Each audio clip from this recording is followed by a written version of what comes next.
Bro hi bro. Hi, మీ పేరు? Raghavendra. Bro recent గా కల్కి మూవీ వస్తుంది కదా, ఎలా ఉండబోతుంది అనుకోవచ్చు? ఏం ఎక్స్పెక్టేషన్స్ లేవు, సినిమాని ఎంజాయ్ చేయాలనుకుంటున్నా. ఎంజాయ్ చేయొచ్చు. రీసెంట్ గా అందులో నుంచి బుజ్జి అన్న క్యారెక్టర్ బయటికి అయితే వచ్చింది, చూసారా? చూడలేదు. ఇంకా ట్రైలర్ చూసాను, ఇంకా సినిమా చూడడానికి కోసమే వెయిట్ చేస్తున్నాను. మధ్యలో ఎటువంటి అప్డేట్స్ వద్దా? ఏం లేదు. మరి చూసుకోండి, ప్రభాస్ గారు ఇందులో కమల్ హాసన్ గారు అలాగే అమితాబ్ బచ్చన్ గారితో చేస్తున్నారు కదా, వీళ్ళ ముగ్గురు కాంబో ఎలా ఉండబోతుంది? చూడాలి ఎట్లుంటుందో మరి. ఇంకా మనం కూడా ఇట్లుంటుంది అట్లుంటుంది ఎక్స్పెక్టేషన్స్ ఏం లేవు. బిగ్ స్క్రీన్ పైన ఎంజాయ్ చేయాలనుకున్నా. ముగ్గురు ఇంపార్టెంట్ క్యారెక్టర్ ఉంటారని నేను అనుకుంటున్నా. చూద్దాం మరి, మన డైరెక్టర్ ఎట్లా ప్రజెంట్ చేస్తాడో దాన్ని బట్టి ఉంటుంది.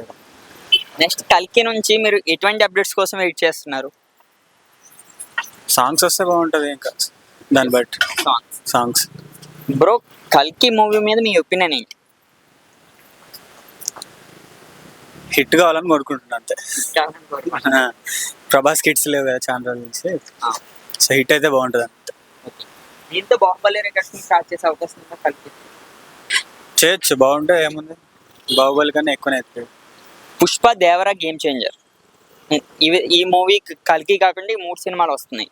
ఈ మూడాటిలోనే ఎక్కువ ఏది కలెక్ట్ చేస్తుందని మీ అభిప్రాయం? పుష్ప. Thank you.